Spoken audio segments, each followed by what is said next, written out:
Hello प्यारे बच्चों, स्वागत है आपका हमारे चैनल पर। और मैं हूं आशीष शर्मा। तो आपके लिए लेकर आया हूं आज कक्षा 10 यानी क्लास 10 का इंग्लिश का मॉडल पेपर, क्योंकि हाफ ईयरली एग्जामिनेशन का है। यदि आपने इसको अच्छे से पढ़ लिया तो आपका ईयरली एग्जामिनेशन भी इसी रिलेटेड आएगा। बस थोड़ा सिलेबस क्या होगा, थोड़ा बढ़ जाएगा। जो भी इसमें हाफ था वो फुल हो जाएगा बस। और देखिए कैसे क्वेश्चन है, पेपर आया है, इसको आप अच्छे से समझिए और अपना ईयरली एग्जामिनेशन भी आप बहुत अच्छे तरीके से दीजिएगा। ठीक है। देखिए पार्ट ए में आपका क्या है, सारा पैसेज वर्क है। तो देखिए पार्ट ए तो आपका एकदम आसान तरीके से हो जाएगा। यदि आपको थोड़ा बड़ा भी लिखना आता है तो इंग्लिश में अभी अच्छे से लिखना है। ठीक है। देखिए आपको पहले आपको अच्छे से पैसेज पढ़ लेना है। ये नहीं कि देखिए पैसेज तो पढ़ना ही है सबसे पहले। जब जैसे आपने क्वेश्चन पढ़ लिया, जो भी क्वेश्चन दिए गए हैं हमारे इस पैसेज में, आपको बारी बारी से एक एक क्वेश्चन पढ़ना है। उसके बाद इस पैसेज से आपको क्या करना है, उसी आंसर को निकालना है। ठीक है। ये नहीं कि आपने पहले पूरा पैसेज पढ़ लिया उसके बाद ढूंढने लगे, ऐसा नहीं करना। थोड़ा सा आपने पैसेज पढ़ा एक लाइन, उसके बाद जैसे ही आपको क्वेश्चन दिखे, आपने पहले क्वेश्चन पढ़ लिया उसके बाद ही पैसेज को पढ़ना है। तो इस पैसेज से हमारे देखिए पार्ट ए से 1 से लेकर के 3 क्वेश्चन पूछे गए हैं। उसके बाद सारा आपका टिक मार्क वाला ही क्वेश्चन है। क्वेश्चन नंबर 20 तक आपको क्या है, एमसीक्यू ही पूछे गए हैं सारे। तो ये देखिए क्वेश्चन नंबर 20 तक आपके एमसीक्यू हैं पार्ट ए में। आपको अच्छे से कर लेना है। उसके बाद देखिए 9-10 भी आपका क्या है, पैसेज वर्क ही दिया गया है। ये भी आपको पैसेज से हो जाएगा। ठीक है, इतना पढ़ना है आपको, उसके आंसर निकाल लेना है। उसके बाद क्या दिया गया है क्वेश्चन नंबर 13 में, the name of the dog in the lesson was. जो भी आपका डॉग का लेसन उसमें से आपको यदि पढ़ा होगा तो आपको आ जाएगा ये सारे क्वेश्चन। उसके बाद read the given extract and choose the correct option of the answer the following. देखिए आपको ये पोएम दी गई है, आपको बताना है कि कौन सी पोएम। देखिए इसमें तो आपको डस्ट देखिए यही मिल रहा है, the way of the crow shook down on with the dust of snow.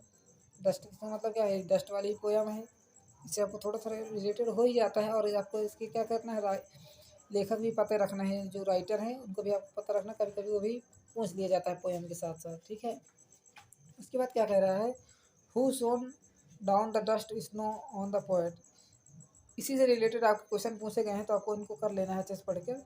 फिर choose the correct option to the answer of the following question. ये भी देखिए एमसीक्यू में ही आए हुए हैं सारे। जो भी आपका इस फर्स्ट लेसन है उसके बारे में जो भी दिया गया है उसको आपको अच्छे से पढ़ के करना है। ठीक है। ये इसका मतलब क्या होता है मॉडल पेपर का, यदि आपको ये पेपर अच्छे से आ रहा है इसका मतलब क्या है, आपका ईयरली एग्जामिनेशन भी बहुत अच्छे से प्रिपेयर है। ठीक है। आपको चिंता करने की कोई ज़रूरत नहीं है। यदि इसमें भी आपको करने में कोई कठिनाइयाँ आ रही हैं, कोई भी प्रॉब्लम है, इसका मतलब क्या है, आपको थोड़ी मेहनत करने की ज़रूरत है। ठीक है। उसके बाद आप पढ़ लीजिए क्वेश्चन नंबर 16, 17 और 20 तक आपको अच्छे से एमसीक्यू कर लेना है। यदि आपने अच्छे से कोई पेपर को पढ़ा है, बुक को पढ़ा है, तो आपको क्या है 20 नंबर से तो 15 नंबर तो एकदम अच्छी तरीके से हो ही जाएंगे करेक्ट। उसमें कोई भी दो राह नहीं है। देखिए पार्ट बी में भी पैसेज वर्क दिया गया है, एक पैसेज दिया गया है। उसके बाद आपको क्या है, क्वेश्चन पूछे गए हैं, वो भी कितने नंबर के, 9 नंबर के पूछे गए हैं क्वेश्चन। 2 दूनी 4 3 6 7, 7 नंबर के सॉरी पूछे गए हैं क्वेश्चन। 7 नंबर आपको अच्छे से एकदम आ जाएगा। ठीक है। उसके बाद राइटिंग सेक्शन आ गया हमारा। इसमें सबसे पहले तो क्या दिया, लेटर दिया गया है। और उसके बाद और लगा दिया है। लेटर लिखना है किसमें, अपने फ्रेंड को कॉन्ग्रेचुलेसन देने के लिए फॉर 10th बोर्ड एग्जामिनेशन। तो बस यही आपका देखिए सब्जेक्ट मिल जाएगा यहाँ से, आपको अच्छे से कर लेना है। यदि आपको लेटर नहीं आ रहा है तो उसके बाद भी ऑप्शन है। क्या ऑप्शन है, देखिए एकदम छोटी सी एप्लीकेशन है, एकदम नॉर्मल एप्लीकेशन जो आप हमेशा लिखते आ रहे हैं। सर मैं 2 दिन से स्कूल नहीं आ पाऊँगा क्योंकि मेरी मम्मी बीमार है, सारा कुछ ऐसे कुछ दिया गया है इसमें। उसको आपको इंग्लिश में लिखना है। ठीक है। इंग्लिश, क्योंकि इंग्लिश का पेपर तो आपको इंग्लिश से ही लिखना है। और उसके बाद grammar section, sorry question number 3 हमारा छूट गया। अभी इसमें एक आपको ऐसे दिया गया है, अ गुड टीचर और the book you like most. यानी जरूरी भी आपका क्या है, फेवरेट टीचर है, उसके बारे में आपको अच्छे से लिखना है, वो भी हेडिंग वाइज लिखना है। बिना हेडिंग के नहीं कि आपने सर्रा मार के लिख दिया पूरा, उसमें कोई भी नंबर आपको ज़्यादा नहीं देखते हैं। 1-2 नंबर देगा टीचर और आगे बढ़ जाएगा। इसीलिए आपने हेडिंग बना के लिखा है तो आपको नंबर मिलने के बहुत ही चांसेस होते हैं, क्योंकि ये कितना नंबर, 6 नंबर में पूछा गया है। ठीक है। उसके बाद ग्रामर पोर्शन में change into the passive voice. देखिए आपको एक पैसेज वाइज दे दिया गया है, my mother taught me English grammar. तो इसका क्या है, English grammar taught to me by my mother. ठीक। चेंज इनटू निगेटिव, आपको निगेटिव ऐसा बनाना है कि इसका शब्द जो लिखा हुआ है, देखिए Shyam always right with left hand. तो आपको इसका मतलब नहीं बदलना है, यानी कि जो कहना चाहता है उसको नहीं बदलना है, बस आपको निगेटिव में बदल देना है, इस तरह कर लेना है।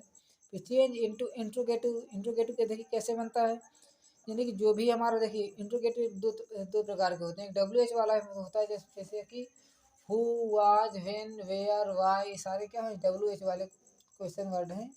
इंट्रोगेटिव इसमें बता सकते हैं। और एक इंट्रोगेटिव होता है जिसमें आपके हेल्पिंग वर्ब पहले आ जाते हैं, जैसे do, does, is, am, are, was, were, ये सारे आपके क्या होते हैं पहले आ जाते हैं। तो देखिए इसमें कौन सा बदलेगा, ये कहे अनवी सैंग द सॉन्ग।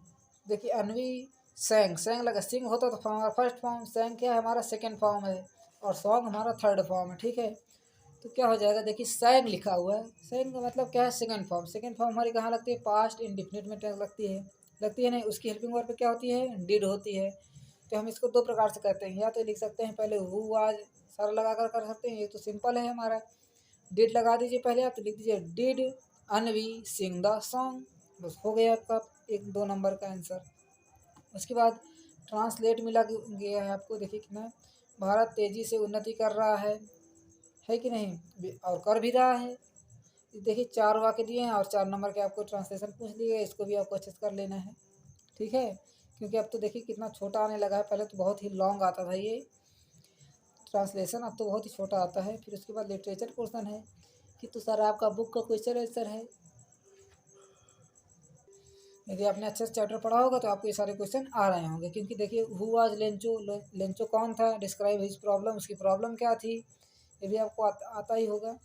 उसके बाद यदि आपको ये नहीं आता है तो who why was there a large gathering in South Africa, आपको ये क्वेश्चन आता हो तो इसको कर लेना है, क्योंकि और लगा हुआ है हमारा बीच में। ए नंबर में 2 क्वेश्चन दिए गए, उसमें से और लगा है, क्योंकि 30 से 40 शब्द लिखना है, वो भी शॉर्ट में लिखना है, ठीक है। उसके बाद क्वेश्चन नंबर बी में क्या कह रहा है, what do indicate the weather was fine at time. जो भी आपका क्वेश्चन नंबर यदि बी आपको आ रहा है तो ठीक है, नहीं तो आपको और में आ रहा है तो उसको भी आप कर लीजिए।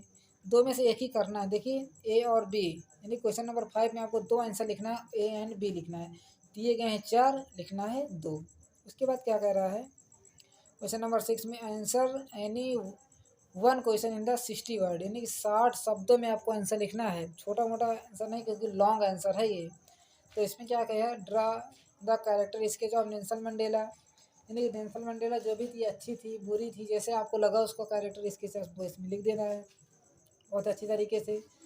उसके बाद what did the entire class quick in the it boat, how does the any describe. देखिए एनिमेशन वाला जो चैप्टर है उससे आपको ये क्वेश्चन आ गया है।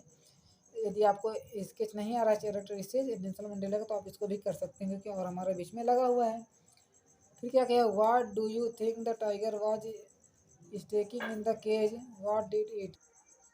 फिर उसके बाद क्वेश्चन नंबर 7 में क्या दिया गया, देखिए आपको एक क्वेश्चन दे दिए गए हैं, उसके बाद देखिए और लगा हुआ है। देखिए अब इसको क्वेश्चन को यदि नहीं आ रहा है तो देखिए 4 लाइन की पोएम दी गई है, कितनी कितना आसान क्वेश्चन है, 4 लाइन की पोएम। देखिए आपको 9th और 10th में 4 लाइन की पोएम तो आती ही है, तो इसको आपको अच्छे से लर्न कर लेना है, यानी कि 2 पोएम लर्न करना है। ये देखिए कोई पोएम आपकी पेपर में आ जाती है, देखिए जैसे पेपर में आ गई तो इसको आपको नहीं लिखना है, दूसरी पोएम लिखना है, नहीं कि आपको नंबर 1 भी नहीं मिलेंगे, ठीक है। तो आपको दूसरी पोएम लिखना है, वही 4 लाइन की लिखना है, और कितने नंबर में, 3 मार्क्स में पूछी कि देखिए कितनी आसान तरीके से आपको 3 नंबर मिल जाएंगे। उसके बाद सेंट्रल आइडिया तो हमारा हरदम का आता ही है, आता है। सेंट्रल आइडिया दिया गया है एनीवन, यानी कि 2 में से एक करना है, dust and snow and fire and ice. देखिए डस्ट एंड स्नो से हमारी ये पोएम पूछी गई थी, ये देखिए। और ये क्या है हमारा फायर एंड आइस, इसमें दोनों में से आपको क्या करना है, एक पोएम को लिख देना है। उसके बाद क्वेश्चन नंबर 9 में क्या कह रहा है आपसे, answer the following question in 3 से 40 शब्द में, यानी 30 to 40 वर्ड में आपको क्या करना है, एक क्वेश्चन को लिखना है, 2 में से एक। उसके बाद भी देखिए इसमें 2 दिए गए, इसमें एक करना है। उसके बाद इसमें भी आपको क्या करना है, क्वेश्चन नंबर 10 में answer one of the following question, इसमें 2 में एक करना है। ए एंड बी में भी आपको क्या करना है, एक ही करना है, 2 नहीं करने हैं। देखिए यदि आपको ये पेपर अच्छे समझ में आया हो, और जो भी आपको क्वेरी क्वेश्चन कुछ भी हो तो आप हमें कमेंट करके बता दीजिएगा, जिस तरह भी कोई भी दिक्कत हो आपको, ठीक है। कोई क्वेश्चन नहीं समझ में आ रहा है, क्या कैसे करना है, कोई पेपर भी आपको नहीं, कोई भी पेपर चाहिए तो आप हमें कमेंट करके बता दीजिएगा। चलते मिलते हैं अगले वीडियो में, तब तक के लिए धन्यवाद, बाय बाय, टाटा। और जाते जाते चैनल को सब्सक्राइब करके जाइएगा।